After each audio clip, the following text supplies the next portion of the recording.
Ay, kailangan na namang magbayad ng utang sa puno ngayon. Sino bang mabait na tao ang nagtapos at nagmana ng daang libong utang? Nakaasa sa isang iligal na gusali. Sa gabi, pagod na pagod sa paghahatid ng mga order. Magandang araw, yan. Liu Ruyan, narito na ang mga bulaklak na in-order ninyo. Dumating ka, Ginoong Shai. Pakiusap, ibalik mo sa akin ang mga bahagi, okay ba? Hindi mo kayang galawin ang mga babae na hindi ko pa nahahawakan. Hindi, pare, pakinggan mo ako, hindi ganito ang nangyari. Buwisit, walang kahit anong suot, at sinasabi mo sa akin na hindi ito pagkakaintindihan. Huwag kang magbula, anong walang suot. Naka-stockings pa nga siya, kaya't mag-usap tayo ng maayos. Talagang parang bitag, sabay na pagsasayaw ng lalaki at babae. Suntukin mo siya. Ihagis mo siya at suntukin.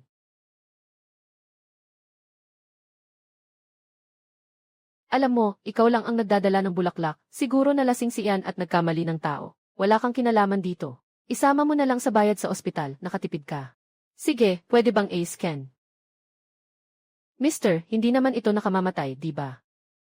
Pumunta ka sa bituin ng mga bituin. Ikaw, bituin. Ay naku. Manganganak habang kumakagat ng butong pakwan. Huwag magpahinga ang bibig. Ituloy mo lang ang pananakit. Walang sorpresa. Kakaibang sipa sa likod ng ulo ko. Tuluyan na akong nawalan ng malay. Isang tunog na ding ang narinig. Baka sa biglaang panganib, nag-activate ang sistema. Yung tunog na ding ay senyales na nag-on ang sistema. Kailangan ko bang simulan ang laro na parang may 10 aso na naglalakad ng pahalang? Mula ngayon, magpapanggap akong baboy at maghahanap ng pagkakataon. Babasagin ko ang pagmamalupit ni Shai Dashao sa ilalim ng aking mga paa. Mula ngayon, matutulog na lang ako kahit saan. Mamatay ka sa labas. Huwag kang mamatay dito sa hotel namin. Anong klaseng sirang sistema ito? Hindi na naman ito mag-on. Sinasabi mo na ikaw, isang delivery rider, ay makikialam kay Shida Xiao. Walang anuman, umalis ka na. Dugo na ang tumagas sa sofa. Kapag nakita ito ng manager, tiyak na magagalit siya. Gusto kong magsumbong. Huwag kang magpadalos-dalos. Sinasabi ni Shida Xiao na nag-away kayong dalawa. At siya pa ang bumalik sa inyo. Sinasabi mong pumasok ka sa kanyang kwarto para manggulo at mang-abala. Kung ganoon, ilabas ang kikis ng pasilyo. Sino ba talaga ang nagdudulot ng gulo? Malinaw ang mga kuha ng kikis. Ay naku, sadyang malas. Sira ang kikis sa pasilyo. Okay lang nasaktan mo ako. Pero bakit kailangan pang magbigay ng masamang review? Spinger. Hindi ka na tao talaga. Sige na, sige na. Buhay ka pa naman, di ba? Bilisan mo na. Baka bumaba na si Shidao. Baka magkasakitan na naman kayo. Yung ulo mo parang prosthetics, di ba? Nag-aaway ako mag-isa laban sa isang grupo ng mga lalaking may taas na 1.85 metro. Ang buong pangalan ng hotel na ito ay Shishi Group Hyatt Hotel. Si Shida Xiao ng Shishi. Ang relasyon ay sariling negosyo. Hihe! Huwag maliitin ang kabataan. Ang isang tao ay maaaring maghiganti kahit na 10 taon ang lumipas. 10 taon mula ngayon. Sigurado akong nakalimutan ko na ang bagay na ito. Tama na nga. Kung hindi ko kayang labanan, hindi ba ako pwedeng umiwas? Sige na, sige na. Maka-live na ulit. Binugbog ako dito sa'yo. May oras ka pang mag-live. Ano bang pakialam mo? Ang dalagang ito ay likas na maganda. Binigyan ng Diyos ng masarap na pagkain. Siyempre, dahil sa ganda, kailangan ng mag-live. Talagang binigyan ng Diyos ng masarap na pagkain. Ngunit hindi mo maaring hindi bigyan ng pagkain ang bata.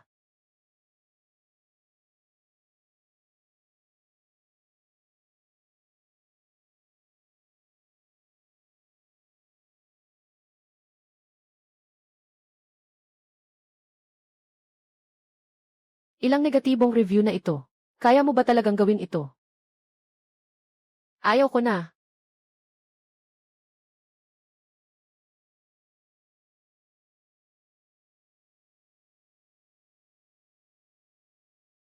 Sige noong Chuba ito.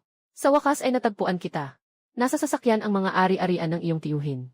Kunin mo na agad. Ako ay nagdadala ng mga padala. O kaya ihatid mo ako sa daan. Kinuha ko ang mga ari-arian na ito. Delivery, kinuha ko ang mga ari-arian na ito. Maaari kang maghatid ng iba sa kanilang landas. Maaari kang maghatid ng iba sa kanilang landas delivery. Sobrang malupit nang nangyari sa iyong lolo. Tinaga siya ng mahigit 60 beses. Lahat ng sugat ay iwas sa mga vital na bahagi. Sa huli, may kumuha sa kanya gamit ang pala. Nang ilibing siya, lahat ay nagdura pa. Inutusan ka pa niyang bayaran ang kanyang utang. Sige, tanggalin mo na lang ang browsing history ng mga nakakasilaw na pahina. Hintayin mo akong makopya ang link bago ko ito ipadala sa'yo. Bakit ka nakatunga nga? Lumapit ka at tulungan mo ako. Hindi mo naman ako niloloko sa isang bagong uri ng panlilinlang, di ba? May ref pa. Sobrang laki, hindi ka siya. Sa ilang araw, isasama ko na lang ito kasama ang cellphone. Bayad sa kargamento. Binibiro mo ako. Kung hindi mo maipadala ang padala sa bahay at hinarang mo ako sa daan, ayos lang. Alam mo pa kung paano namatay ang tiyuhin ko. Nagsasalita ako sa iyo. Anong ibig mong sabihin? Bakit ka umalis?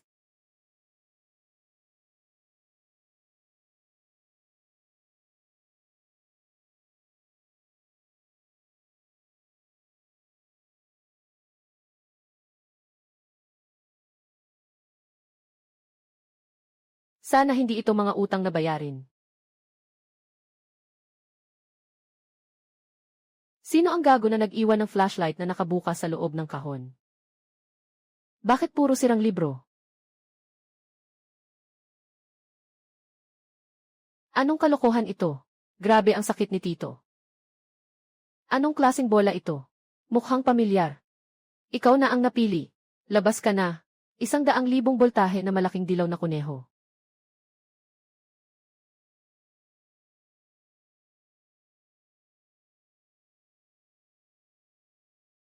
Ako si Hakiki. Ikaw si Chuyuan, di ba? Anong ginagawa mo? Ninipis ang hita. Hindi ako nananaginip, di ba? Bakit mo ninipis ang hita ko? His. Sobrang sakit. Kahapon, kahit na sinaktan ako, hindi naman ako natamaan sa mukha. Bakit sumasakit ang noo ko? Sandali, may mali. Gutom na ako. Sobrang gutom. Diyos. Mangkukulam. Gutom ako. Hindi na ako kayang alagaan ni Chufugi. Pinatulog niya ako. Sabi niya, paggising ko, may isang tao na ang pangalan ay Chuyuan ang magpapakain sa akin. Ikaw si Chuyuan, tama ba? Gutom na talaga ako. Chufugi, tito ko, bakit may buntot ka? Saan ka ba nanggaling? At ikaw ay isang espiritu ng husky.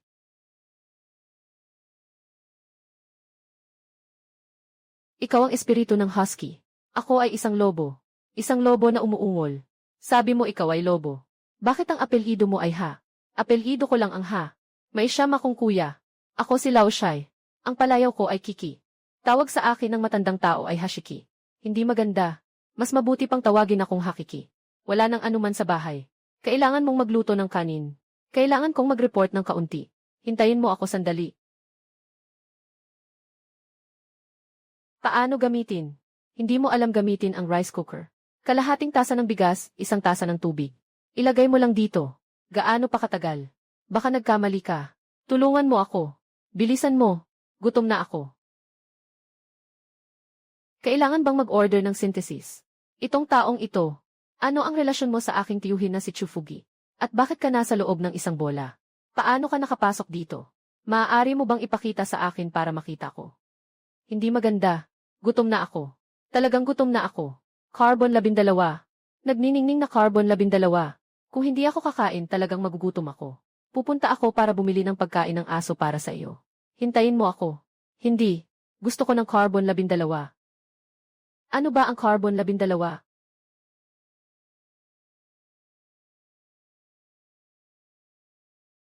Sigurado ka? Kumakain ka ba ng diamante? Iyan ang tawag dito. Bilisan mo akong bigyan. Gutom na gutom ako. Ilang kilo ba ang kinakain mo sa isang pagkain? Ilang karat ba ang kinakain mo sa isang pagkain? Ang laki nito. Isang beses lang na pagkain, pwede na akong hindi kumain ng 1 buwan. Kung hindi kumain, mamamatay ako. Pero 20 anyos pa lang ako. Nagmumula ng katawan. Kailangan pang magpangil. Hindi mawawala ang merienda. Kailangan mo akong bilhan ng pangipin. Sinasabi mo pang hindi ka husky. Sino bang seryosong lobo ang kumakagat sa pangipin? Diamante. Kung hindi kakain, baka magkaapat. Hindi higit sa 24 na oras. 1 segundo pa, agad akong magugutom. Say, medyo naiintindihan ko na ang lolo. Ang bagay na ito ay pwedeng ilagay lang sa bola. 1 buwan, kumakain ng piraso ng diamante na kasing laki ng kamao. Kahit may minahan sa bahay, hindi kayang ganito kumain. Walang magagawa. Bumili ka na lang ng ilang second hand para sa kanya, ayos na yon. Hala, di ba siya yung si Shaida siya kahapon? Aba, siya yung mabait na tiyuhin. Mabait na tiyuhin. Kilala mo siya. Mabuting kaibigan ng matanda. Noong huli akong magising, nagdala siya ng maraming diamante. Sa live stream, si Shai Shangjin, ang unang tao ng Nanjiang, ay na-ospital dahil sa diabetes. Ang mga eksperto sa buong bansa ay kakaunti. Ang nag-iisang anak na babae ay nag-aaral sa ibang bansa. Pumunta ka sa kanya. May mga diamante ang mabait na tiyuhin. Gutom na ako. Kahit nakaibigan siya ng pangalawang tiyuhin. Pero sabi sa balita, nasa koma na ang taong ito. Seryoso ang kanyang sakit, kaya tulungan mo siya. Hindi naman ako doktor. Pero pamangkin ka ng matandang lalaki. Kaya niyang gamutin ang kahit anong sakit. Napakahusay niya. Tingnan mo na lang kung ano ang nakasulat sa librong ito. Ang medisina ng kanluran ay pansamantala. Ang medisina ng silangan ay pangmatagalan. Pinagsamang tsino at kanluraning paggamot. Saan ito mukhang seryosong aklat medikal? E di gamitin mo na lang ang mahika. Kung marunong lang akong gumamit ng mahika.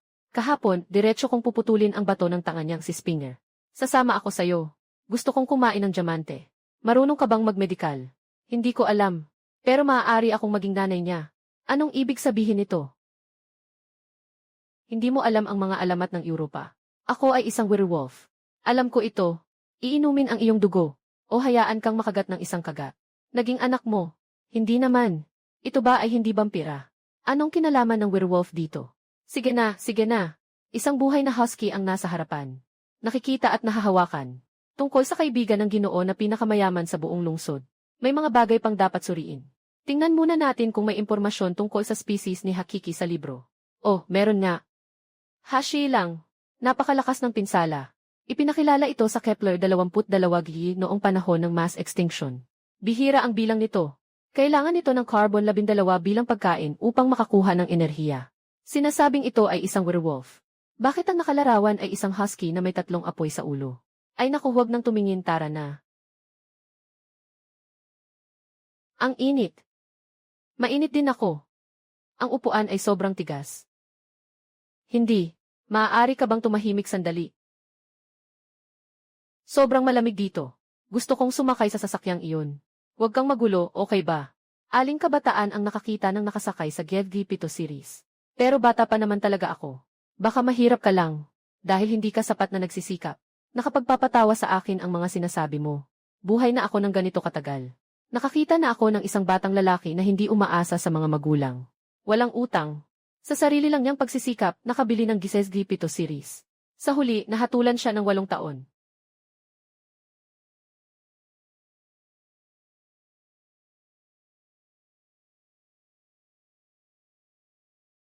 Ano nang nangyari? Ano nang nangyari? Hindi ba dito ang palapag? Huwag magpakilala. Yung nasa gitna, kilala ko. Si S.E. Slendivit na anak. Bakit di mo siya kausapin? Walang paraan. Kahapon, nakipag-away ako sa kanila, 5 sila. Sobrang hindi maganda ang nangyari. Kung hindi dahil nagbigay siya ng 10,000 piso bilang kasunduan. Malamang, nabali na ang mga binti niya. Nasaan ang bayad sa kasunduan?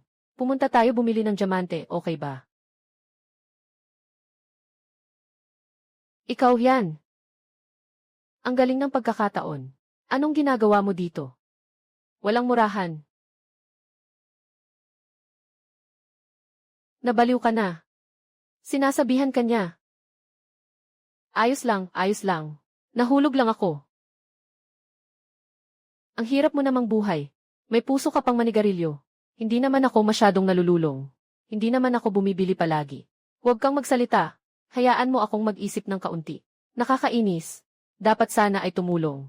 Nang kumilos, nagbago ang sitwasyon. Kung hindi tayo nakilala mamaya, si Hakiki ay tiyak na magbabayad ng hindi bababa sa 3,000. Ngayon, kailangan nating bumaba at magkunwaring walang nangyari. O kaya ihanapin si Shai Shangjin at subukan. 3,000 lang naman yan, di ba? Wala rin naman akong. Hindi nagbago ang orihinal na plano. Dahil pinipilit mo akong tahakin ang daan. Kaya't subukan natin ito. Huwag kang mag-alala, sundin mo ako. Sa pinakamasama, makikipaglaban tayo muli. Krimen. Huwag kang ganyan. Natatakot ako sa ginagawa mo. Kapag natatakot ka, pwede bang huwag ka munang magpigil ng kamao? Ito ba ay tinatawag mong takot? Kung hindi sapat ang takot, papaluin kita. Sumisid. Naiintindihan mo ba ang sumisid? Huwag tayong gumamit ng puwersa. Ang layunin natin ay makatagpo ng tao. Ang halaga ng bag na ito ay 3,000.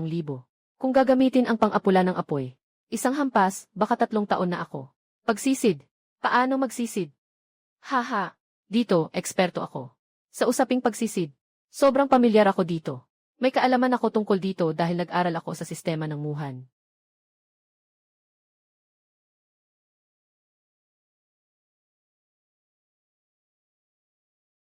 Ang kalidad ng mga tao ngayon ay talagang mababa.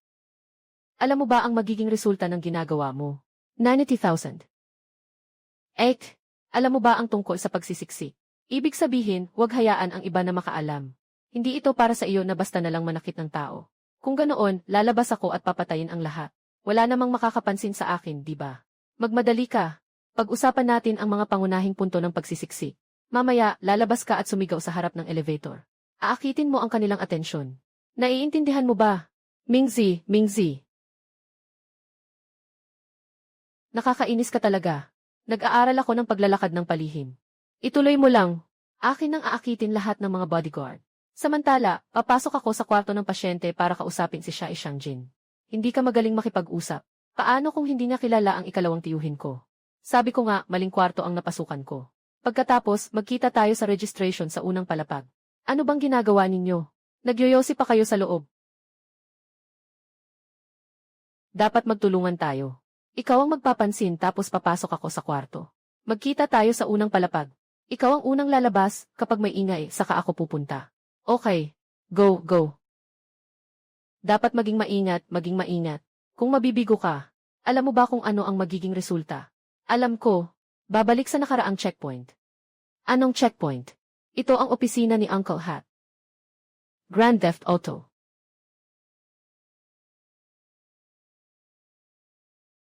Bakit ang tagal, wala pa ring nangyayari? Ha, bakit si Springer lang ang nandito, nasaan ang mga bodyguard? Oh, nga pala. 5 lang sila lahat. Nasa fire exit silang lahat, nakahiga. Ano pang pagpasok ang tinatago? Diretso lang pindutin ang E. Wala nang buhay. Kanselahin ang aksyon.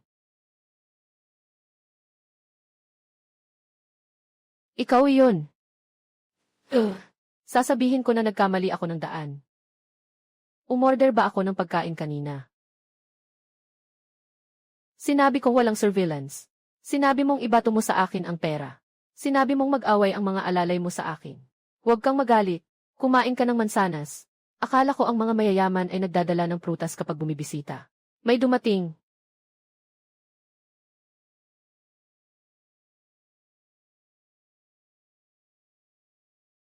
Sino kayo? Mga kamag-anak, mga kamag-anak. Ikaw yung Miss Shi na bagong balik mula sa ibang bansa, di ba? Hindi. Ako si Ha.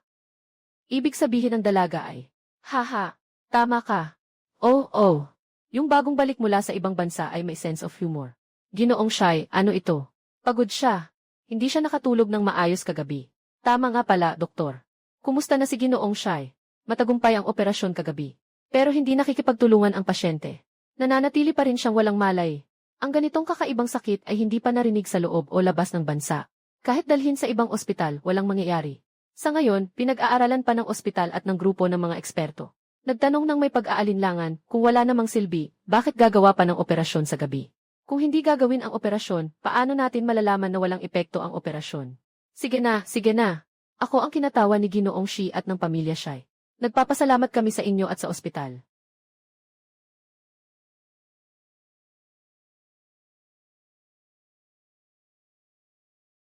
Ang silid na ito ay mas malaki pa kaysa sa karaniwang tahanan. Wala akong karanasan sa ganito. Noong dati, ang lugar na tinitirhan ko ay 4 o 5 beses na mas malaki.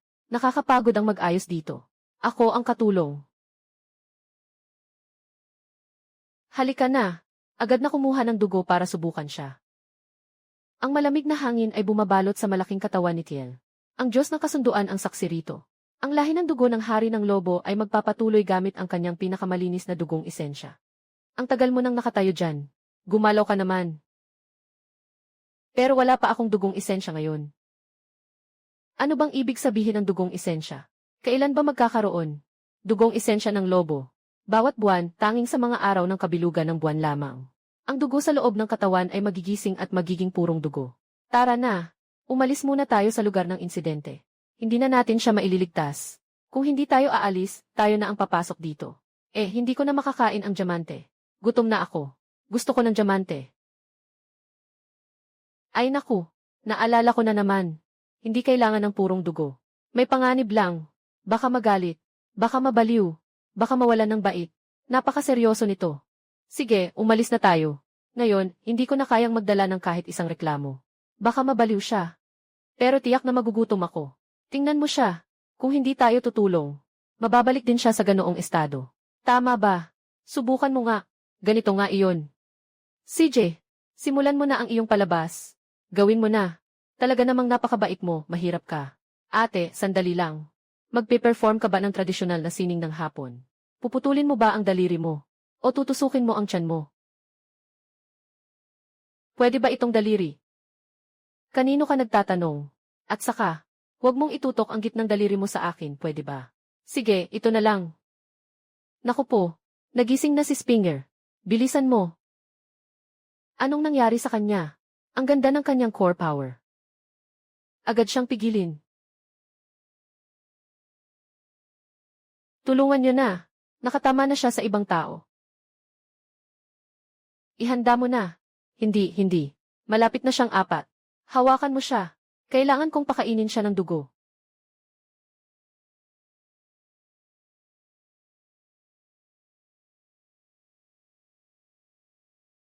Ikaw, hayop ka.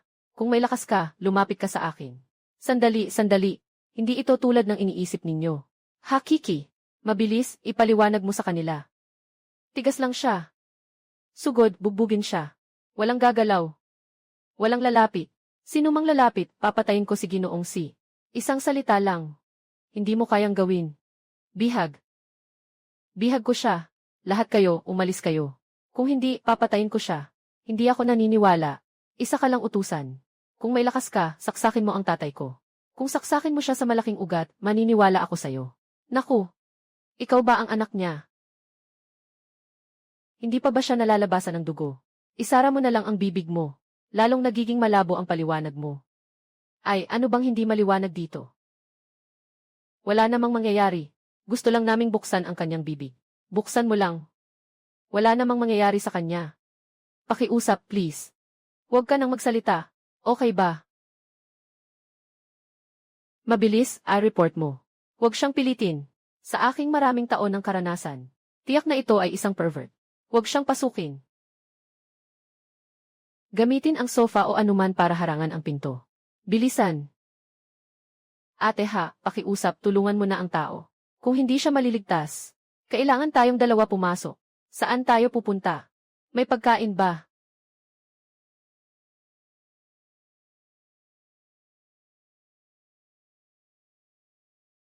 Hindi ito mapuputol. Anong material ito? Baka pwede pang sumaksak sa hita. Kung hindi, pwede bang gumuhit sa dibdib? Hindi maganda. Pumunta ka at maghanap ng lagari. Walang silbi ang paghahanap ng lagari. Bilisan mo, mag-isip ng paraan para makakuha ng dugo. Kung hindi, papasok ako sa kulungan. Kailangan kang dalhin sa research center para islice. Dahan-dahan, patakan mo siya sa bibig. Bata, huwag mong tahakin ang landas ng krimen. Huwag mo ring gawing dahilan ang hindi balancing ratio ng lalaki at babae para saktan ang isang matandang lalaki. Bumalik ka na sa tamang landas. May 5 tao sa labas. Dagdagan pa ng 15,000. Mayaman si Tito Shai. Huwag kang magulo. 3,000 para sa bodyguard. Hindi bababa sa 3 dekada si Tito na may sombrero. Oh, sige na nga.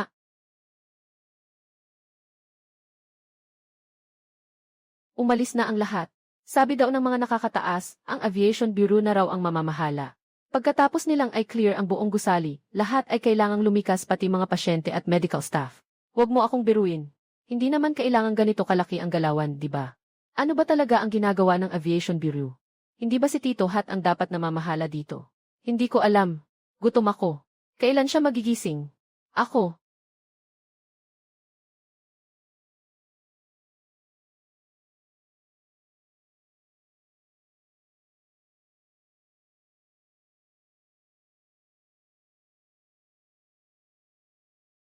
Ginoong Chu.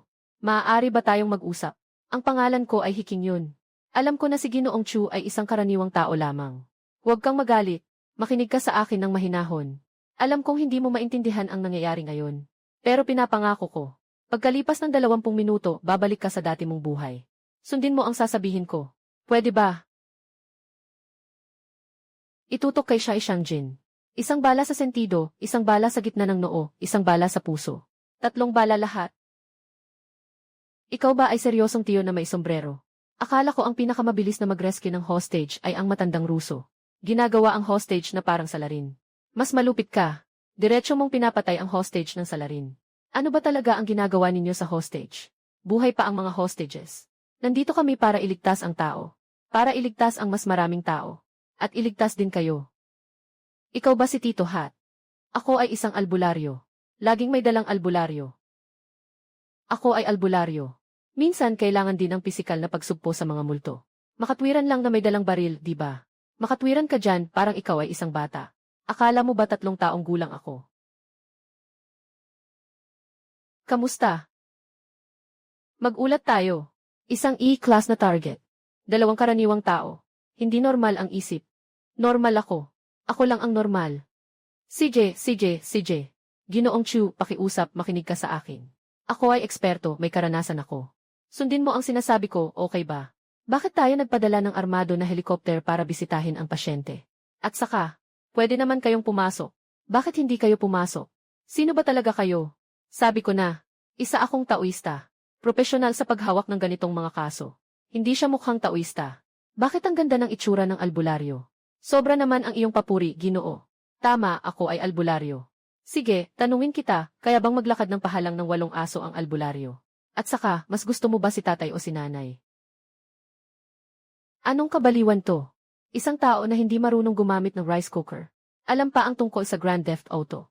Alam mo ba na ang albularyo ay naglalakad na may aso sa buong lugar? Hindi siya nagsasalita. Niloloko ka niya. Talagang hindi siya albularyo. Ginoong Chu. Maaari kong ipaliwanag sa inyo. Ngunit pagkatapos ng paliwanag, kailangan ninyong kalimutan ang mga nangyari sa loob ng 6 hanggang 8 oras. Gusto niyo bang makinig? Kung sakaling narinig mo, maaari mo bang gawin ang sinabi ko? Ikaw muna, sabihin mo. Naniniwala ba kayo na mayroong supernatural na nilalang sa mundong ito? Hindi naniniwala. Siyempre, ang mga ordinaryong tao ay hindi naniniwala. Pero talagang may ganitong nilalang sa mundo. May anyo silang tulad ng tao. Kami ay kabilang sa Departamento ng Operasyon ng Aviation Bureau. Tinatawag itong Departamento ng Kakaibang Kaso. Karamihan sa aming mga misyon sa labas ay tumutukoy sa mga supernatural na insidente. Si Shai Shangjin ay isang supernatural na nilalang. 15 araw na ang nakalipas, natuklasan ng aming mga tauhan na mayroong supernatural na nilalang sa lungsod ng Nanjiang. Ito ang tinatawag naming target na kategorya G. Natukoy na namin ang eksaktong lokasyon nito. Nasa mismong gusali ng ospital na ito. Sa ngayon, mukhang ang kakaibang kakayahan ni Shai Shangjin ay mental na ugnayan. Abilidad na kalok, mental link sa ngayon, mukhang ang kakaibang kakayahan ni Shai Shangjin ay mental na ugnayan. Abilidad na kalok, mental nagdudulot ito ng kalituhan sa pag-iisip at isipan. Kakayahan na kalok, mental link, abilidad na kalok, mental link. Kung hindi ganun, paano magagawa ng isang normal na tao ang ganitong kalupitan sa isang pasyente? Tama ba ako? Ginawa ko iyon para iligtas siya. Naiintindihan mo ba? Ginawa ko iyon para sa kaligtasan, hindi tulad ng iniisip ninyo. Sige lang. Ginoong Chu, huwag magalit. Una, kalmahin ang emosyon. Maaari bang sabihin ni Ginoong Chu sa akin ang mga pangyayari? Ano ba talaga ang dahilan? Bakit ka nandito? Tietse. Sobrang mahirap siya. Tumahimik ka. Anong kinalaman nito sa pagiging mahirap? Huwag kang magalit. Naging mahirap din ako. Naiintindihan kita. Ginoong Chu, pakiusap, makinig ka sa akin. Ang pagiging mahirap ay hindi dahilan. Ano ang ibig sabihin ng pagiging mahirap ay hindi dahilan? Kahapon, pinagtataga ako sa hotel. Pumunta sa front desk. Sabi ng front desk, walang surveillance. Pumunta ako dito para bisitahin ang pasyente. Sa isang iglap, nandyan na ang armed helicopter. Alam mo ba kung anong pakiramdam iyon? Chu, kalmado ka. Kailangan mong maging kalmado. Naiintindihan kita. Naging mapagpakumbaba rin ako. Kahirapan hanggang sa hindi makahanap ng girlfriend. Totoo yan. Kailangan lang makisama sa mga kapitbahay. Ito ba ay pagiging mapagpakumbaba? Ikaw ay talagang mababa. Sigurado na. Ang taong ito ay tiyak na hindi si Tito Hat. Ang totoong Tito Hat ay hindi magbabalot ng robe. Ang taong ito ay hindi rin maaaring maging albularyo. Sino bang totoong albularyo ang manliligaw sa kasintahan ng kapitbahay? Huwag nang pag-usapan ang albularyo. Ang taong ito, hindi na natin alam kung tao pa. Suko na ako. Bahala na kung anong mangyari. Hindi ko na kaya. Buksan niyo na ang pinto. Basta bigyan niyo ako ng espasyo. Ginoong Chu, pakiusap makinig ka sa akin. Napakagulo ng magnetic field dito. Pagsusuri ng collateral damage, hindi sinasadyang nagdulot si Shai Shangjin ng maraming collateral damage gamit ang espesyal na kakayahang ito. Kasamang pinsala sa pagsusuri, kaya't kailangan mo kaming tulungan na patayin siya. Kasamang pinsala collateral damage. Akala mo ba talagang bobo ako? O akala mo hindi ko napanood ang pelikula? Kung gusto niyo siyang patayin, diretso na lang kayong maglagay ng sniper sa mataas na lugar at pasabugin ang ulo niya. Alaynan, ang tanging angkop na taas ay ang Huitian Building. Sa 800 metro ang layo. 800 metro lang, hindi naman kalayuan. Hindi ba kaya tamaan kahit sa ganong distansya? Tiethe, sinong tanga ang nagsabi niyan? Kahit anong sabihin mo, hindi ako magiging kriminal na ganyan. Mas mabigat ang parusa sa ganyang kriminal kaysa sa kidnapper. Nagkamali po ng intindi si Ginoong Chu. Kung makikipagtulungan ka sa amin, ipinapangako ko na magiging ligtas ka. Pero kung magmamatigas ka, ibig sabihin ay sinadya mong manakit. Kahit papaano, kailangan kang hatulan ng 1 taon at 3 taong probasyon. 1 taon at 3 taong probasyon. Ano nang ibig mong sabihin? Kailangan mong makulong ng 1 taon. Magkulong ng 1 taon tapos 3 taon pa ng probasyon. Kaya pala ang hatol na 1, probasyon ng 3 ay ganito ang ibig sabihin. Ang hirap naman pakisamahan ng taong to. Mas mabuti sigurong ako na mismo ang kumilos. Magbantay kayo. Kung sakaling ako rin ay magwala, pabagsakin niyo ako.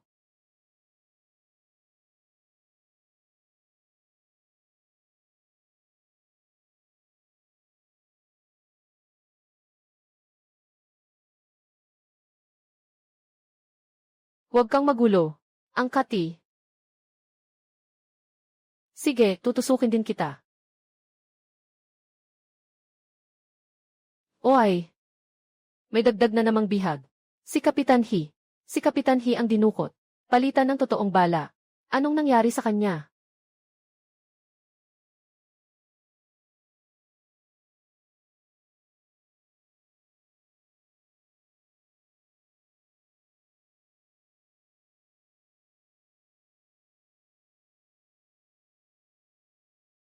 Gising na siya, gising na siya. Gising na siya. Pero baka mamatay ulit siya. Si Shai Shangjin ay hindi ang nilalang na supernatural na na-detect natin. Kakatransforma lang niya bilang isang lobo. Ito ang tunay na salarin. Ano ito? Sino ba talaga kayo? Isa lang akong delivery rider na nagtatrabaho ng part-time. Talaga bang iniisip mong tanga ako? Pero kung masama ang balak mo, kanina mo pa sana ako tinapos. Pero hindi mo ginawa. Baka isa ka ring disipulo ng sekta ko. Pwede naman. Sino ka ba talaga? Isa akong mabuting tao. Naniniwala ako sa'yo. I'll lock ang ospital. Maari bang malaman kung paano mo natuklasan ang puppet na ito? Kagabi, nagdala ako ng bulaklak tapos nabugbog ako. Pagkatapos, nakasalubong ko ang kaibigan ni Lolo. Tapos napilitan akong magligtas ng tao. At sa hindi inaasahan, nakapagpabagsak ako ng 6 na tao. Sa huli, napunta ako rito. Talagang nakakadagdag ka ng problema sa bansa. Talaga bang naniniwala ka? Ano sa tingin mo? Kung talagang naniniwala ka, pwede kitang tulungan magpa-check up sa neurologist. Hindi ko alam kung sino talaga kayo. Pero alam kong wala kayong masamang intensyon. Dahil hindi kayo naapektuhan ng kontrol. Paano mo matutulungan ang aming departamento sa pagdakip sa taong ito? Basta mahuli ang taong iyon, pagkatapos kumpirmahin ng punong tanggapan ang kanyang pagkakakilanlan, palalayain ko siya. Kailangan dagdagan ang bayad ng 1 zero brilyante. Sige, kasunduan na. Kung ako ay makontrol, huwag kang mag-atubiling patayin ako. Ang tinutukoy mong puppet ay tinatawag na i-puppet. Ang itsura nito ay parang ordinaryong tao. Ito ay isang nilalang na may enerhiya. Maaaring ito ay sama ng loob o mabuting kalooban na nagtipon. Tama. Umaasa akong matutulungan ako ni Ginoong Chu. Sa mga ari-arian ng aking tiyuhin na si Chu Fugi, may isang walang pangalang aklat, na puno ng mga bagay na hindi maipaliwanag.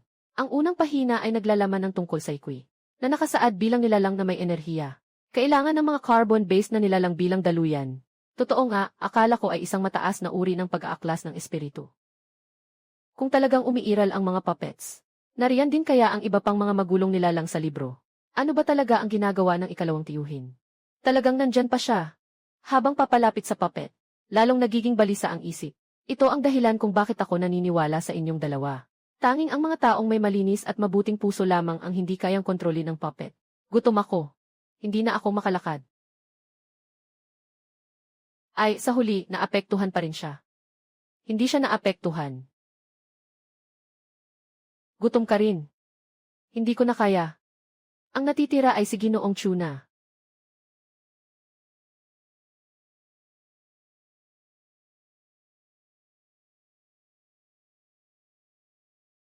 Sino ka? Bakit hindi ka naapektuhan ng akin? Hindi ko siya pinansin ng may inis. Isa lang akong ordinaryong tao. Ngunit sapat na ang tama sa iyo. Walang silbi ang pananakit. Kailangan ng kapangyarihan at koneksyon. Ako si Chu Yuan. Kung ayaw mo, pwede mo akong tawaging Yuan Je. Akala ko isa siyang maliit na walang kwentang tao. Nabawasan siya. Bilisan mo. Nawawala ang kanyang enerhiya. Gusto niyang tumakas. Kalilimutan na ang mga nangyari noon.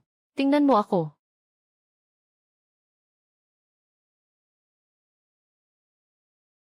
Kung matapang ka, harapin mo ako ng isa-isa. Hindi ko mabasa ang tunay mong pagkatao. Ang hindi ko alam ang kinatatakutan ko. Punitin mo siya. Hanggang sa muli sa mundo ng mga mandirigma. Kung may kailangan ka, magpadala ng mensahe sa bote.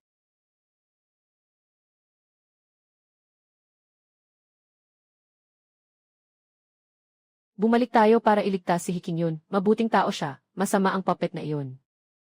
Grabe, napapahanga ako. Tumahimik ka lang. Hintayin mo ako. Chen Bin, lumabas ka, magduelo tayo. Nakakatawa talaga ang tapang. Mas marami pa itong napapahamak. Mas gusto ko ang kamangmangan kaysa sa tapang.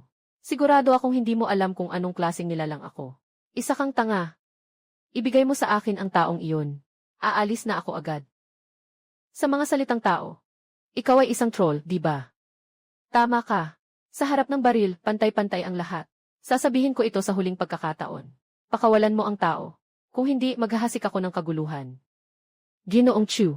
Kung hindi siya mapapahinto, ako ang mapapahinto. Gusto ng marioneta na agawin ang aking katawan. Gusto ko ng mga simpleng tao. Siya ay napakasimple, malusog at malakas. Dahil alam mo na ang aking plano. Ngayon, hindi ka na makakaalis.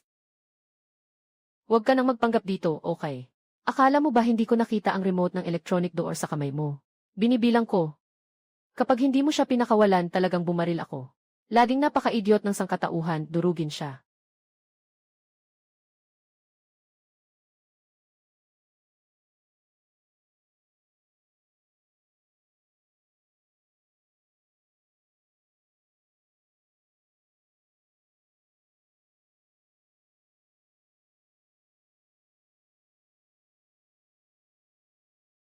Bakit ganito?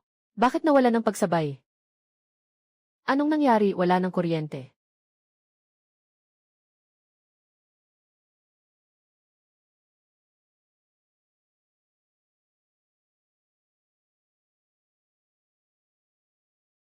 Hindi ko makontrol ang sarili ko. Sinusubukan akong kontrolin ng puppet. Kuya, pwede bang umalis ka muna? Umalis ka dyan. Bakit? Bakit ka bumalik? Alam mo namang nakatakas ka na. Dahil may nagsabi sa akin. Kung hindi makakakuha ng liwanag, dapat ikaw ang maging bituin na nagbibigay liwanag sa iba. Malamang hindi mo ito paniwalaan. Talagang isa lang akong ordinaryong tao. Pero sa kasamaang palad, nalaman ko nang hindi sinasadya kung paano puksain ang uri mong enerhiya na nilalang. Sa katotohanan, ito ay ang pagharang sa iyo. Kapag naharang ka, hindi ka na makakaabot sa electromagnetic field. Maglaho ka na. Ikaw ay isang enerhiya na nilalang. Umalis ka sa iyong katawan at maglaho. Kung talagang mahuli kita, parang pinipigilan kang muling mabuhay magpakailanman. Hindi. Ako ay tinatawag na desperasyon. Tawag sa akin ay sakit. Tawag sa akin ay kawalan ng pag-asa. Sa kabila ng pag-asa, nakikita ko ang puno ng desperasyon. Dito ako nagmula. Ang mga ito ay mga enerhiyang nilalang. Ipinanganak sa isang espesyal na magnetic field sa pamamagitan ng napakalakas na mental na kakayahan. Ang ospital ay parehong lugar ng pag-asa at puok ng kamatayan. Araw-araw, napakaraming tao ang napapaluha sa tuwa at ginhawa. Marami rin ang umiiyak sa sakit at pagkalito. Sa tahimik na silid paanakan, isa-isa may mga bagong buhay na isinisilang. Sa malamig na morgue, isa-isa ring tumitigil ang pintig ng mga katawan. Ang mga pinakamasasakit na damdamin ay nagkakaroon ng anyo. Maraming tao ang nawawala ng pag-asa kaya nakakalikha sila ng isang napakaibang nilalang mula sa kanilang imahinasyon. Ito ang puppet. Nagsimulang lumaki ang pupil ni Chen Bin. Nakakadiri talaga ang maging tao. Sasabihin ko sa'yo ang isang sikreto. Alam mo ba kung bakit umiiyak ang sanggol pagkapanganak? Dahil may alaala ang sanggol. Natakot siya sa muling pagdating sa mundo.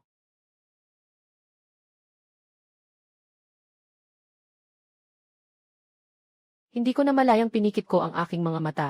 Ngunit ang matinding liwanag ay patuloy na tumagos sa aking mga mata, na bumabalot sa akin sa ilalim ng nag-aapoy na liwanag. Nawala si Kui. Ang paligid ay bumalik na sa normal. Salamat. Iangat ang pagkakabuhol. Maaari nang pumasok ang mga tauhan para sa pagsasaayos. Wala na tayong problema, di ba? Nandito pa si Hakiki sa akin. Pwede na ba kaming umalis? Huwag mong sabihing pagkatapos ng lahat, magpapanggap kang walang nangyari. Paano mangyayari yon? Niligtas mo ang buhay ko, hindi kita pahihirapan. Pero ikaw at si Ginang Ha, maaari ba kayong sumali sa departamento ko ng kakaibang bagay? Kalokohan yan. Maghanap ka na lang ng iba. Wala akong interes. Ngayon, may mga ulat ng mga posibleng iklas na insidente na may kaugnayan sa kuway sa buong mundo. Ayon sa aming kaalaman, walang sinuman ang may anumang resistensya sa epekto ng magnetic field ng kuway. Ikaw ang unang tao at maaaring ikaw lamang. Kaya nais kong isama ka sa Department of Anomalies. Pag-usapan natin ng mabuti kung paano natin maayos na maisasagawa ang trabaho. Sabay tayong mag-aral at magtalakayan.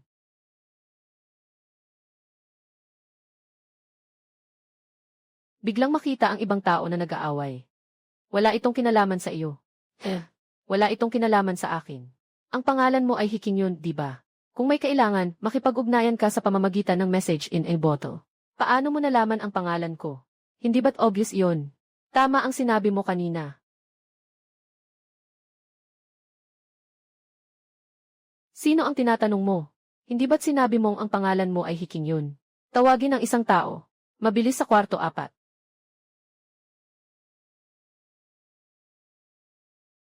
Nakatingin si Hiking yun sa kanyang telepono. Ang ganda ng gamit na ito. Ano bang nangyayari? Hindi ka naman maglalaro ng Men in Black kasama ko, di ba? Ganun nga ang ibig sabihin. Ang bagay na ito ay makakasira sa utak. Kung masyado itong magagamit, magiging tanga ang tao. Ngayon, naaalala mo pa ba kung sino ako? Ikaw ang anak ko. Walang silbi ang mga sinag ng kurbata sa iyo. Kaya hindi ka na dapat umalis. Ay, ako pala ang tanga. Palaging pinapaalalahanan si Hakiki na huwag magpakatotoo. Ngayon, wala siyang problema. Parang ako na ang naging daga.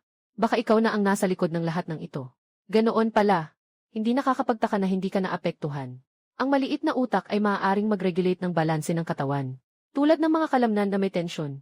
May mga tao na sa kanilang pag-unlad, nagkaroon ng pagbabago sa gene na nagdulot ng isang patong ng nerbiyos sa paligid ng maliit na utak. Mukhang kahit ayaw mong sumali sa aming Yishi Department, wala ka nang magagawa.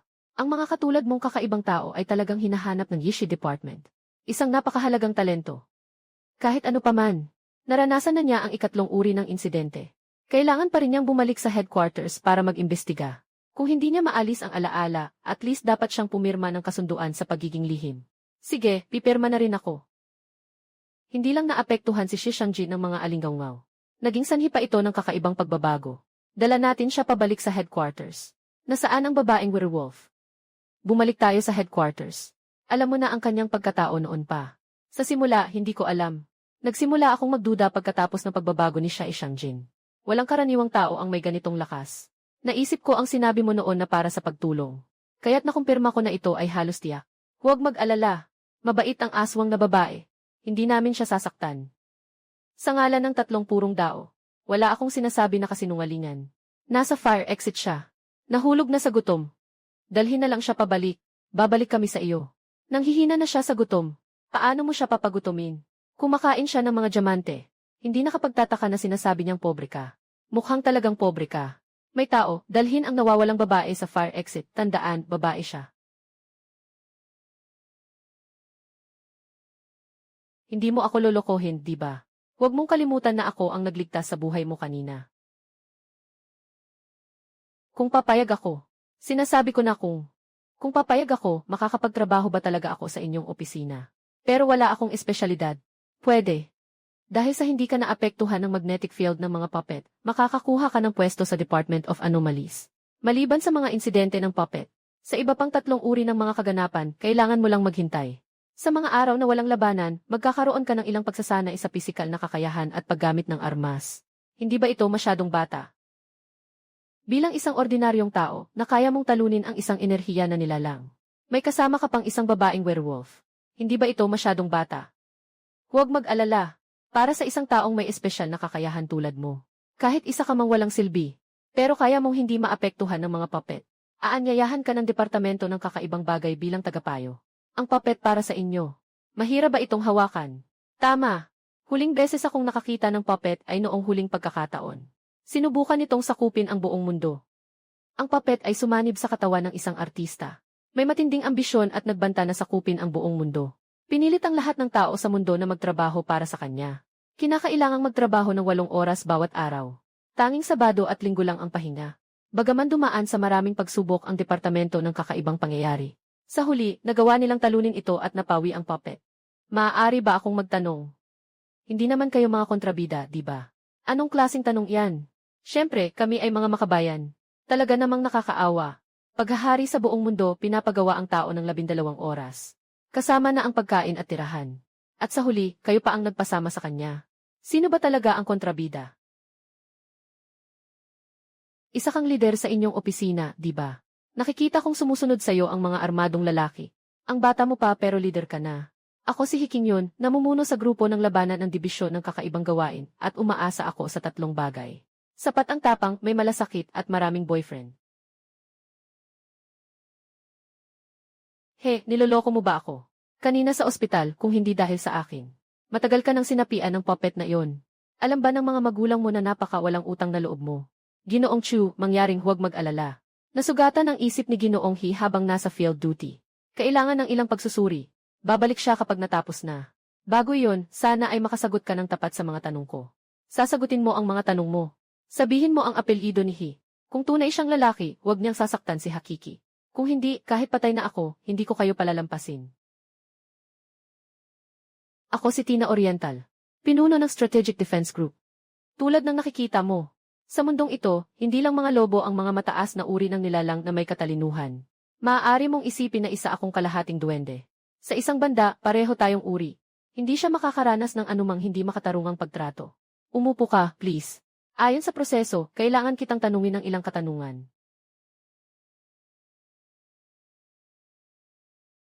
Naiintindihan ko.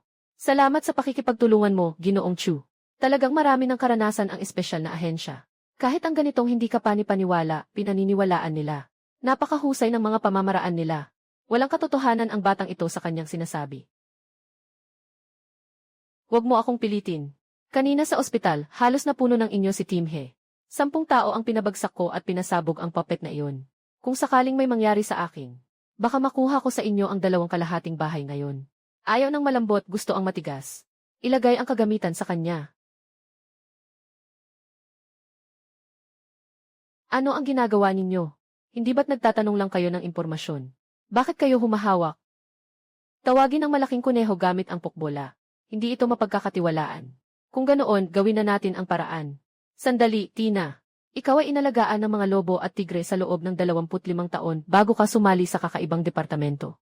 Kung ibang tao ang nagsabi niyan, hindi rin ba mahirap paniwalaan? Pero totoong ako mismo ang nakaranas nito. Tama ka rin naman.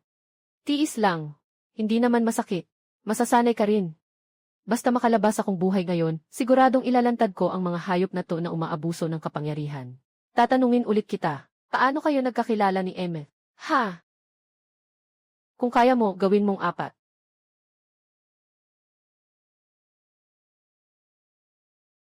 Polygraph. Akala mo ano yon? May sakit ba kayo? Kung may polygraph, magsalita ka na lang. Kailangan pa bang pusasan at takpan ang bibig? Dahil kung magsisinungaling ka, magkakaroon ng abnormal na senyales ng buhay. Pagkatapos makakuha ng feedback, magtatayo ako ng Vaseline. Sa madaling salita, ganun lang. Kung saan-saan na lang. Sabi ko na nga ba? Dapat may electric shock man lang. Kung ginawa mo ito kanina, naintindihan ko na. Bakit ang bastos ng batang ito?